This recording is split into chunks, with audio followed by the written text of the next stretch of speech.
So I think I might have found an alternative to gold leaf. Spoiler alert, you've actually seen me use this before. But I don't know, it turned out slightly different today because I used it differently today. So I've got a cradle, whoop, that's gonna give it away. I have a cradled wood round canvas, some modeling paste to create some texture, a neutral color palette, and yeah, let's see what the alternative to my gold leaf discovery, my epiphany. Tiffany had an epiphany. See it out on the wood round. Yeah, awkward, right? All right, so here's my fancy wood round.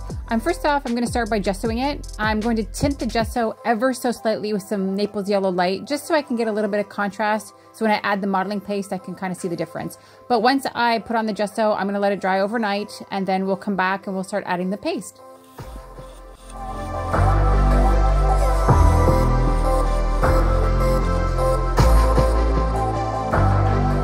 So many palette knives, so little time. I never know which ones to use. I just always take them all out and kind of line them up. It makes me feel like a professional artist.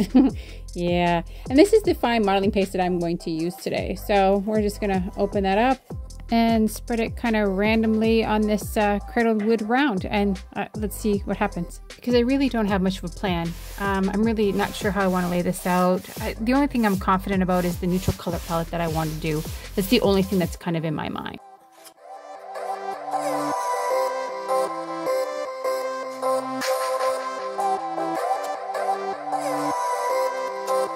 So as you can see, I'm just putting the modeling paste in random directions on the wood round, and then we'll see kind of where it takes us.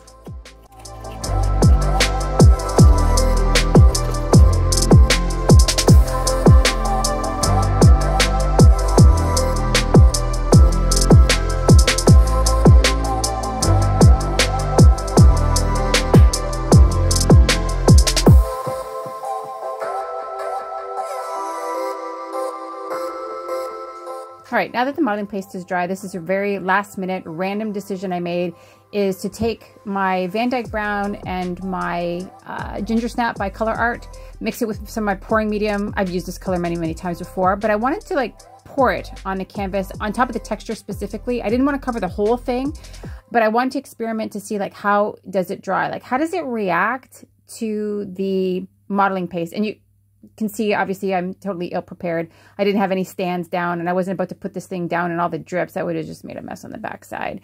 And then I'm going to add some of the Naples yellow light, too, and swirl it around with the aquarium tube, just to see kind of what happens. Because I honestly don't know. I've seen other artists attempt to do this. I've never done it myself. And it's not, like, really runny paint. It's sort of like you would...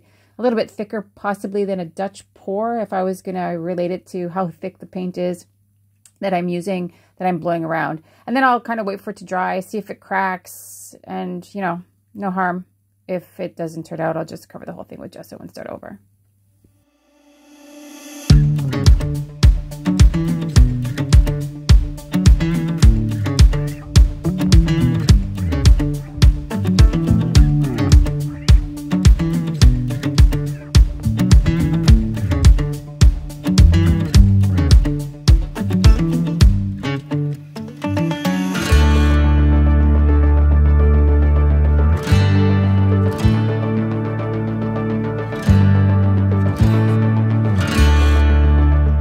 And since I'm like incredibly impatient, I'm just gonna use the same colors, because again, if this doesn't turn out, it doesn't matter. I'll just cover the whole thing again with just some of the same neutral colors with the Catalyst Wedge, adding it to the texture, just to play. You know, I like to play with paint. I love playing with paint. This is like my favorite pastime.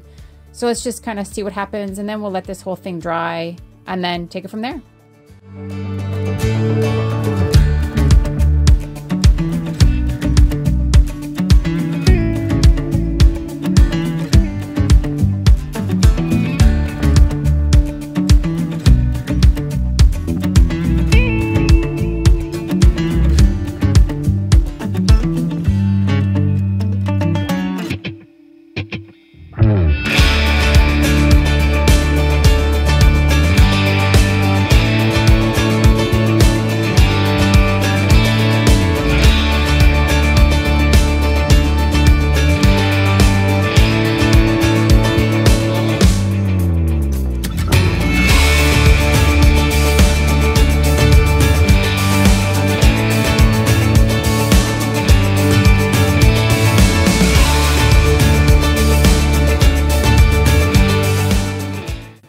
it's dry. It dried fine, but I don't love it.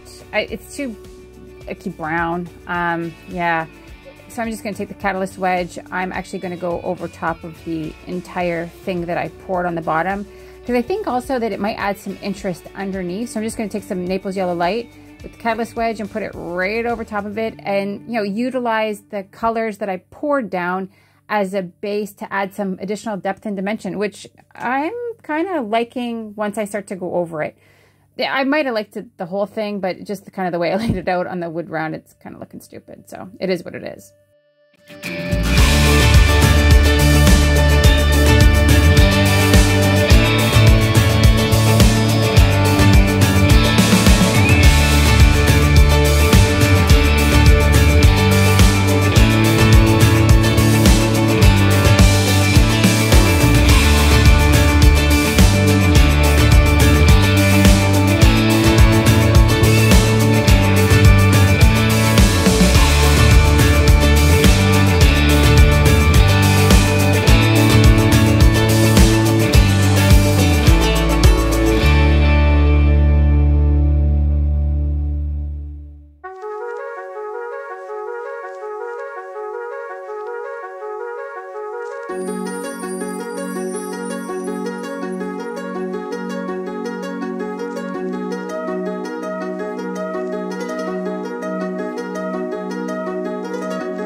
So far you happen to be liking my content, and if you haven't already, please like, subscribe, turn on your notifications so that you know when I post my next video.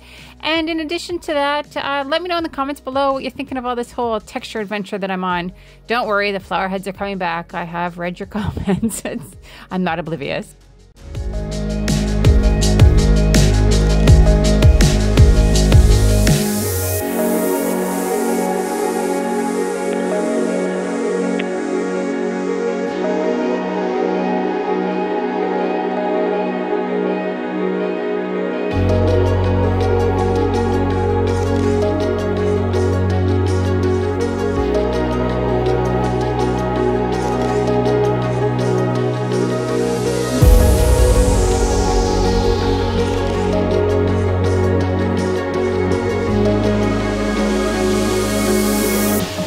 So here's my OCD kicking in. Before I actually finish this thing, I want to paint the edges in the Van Dyke brown.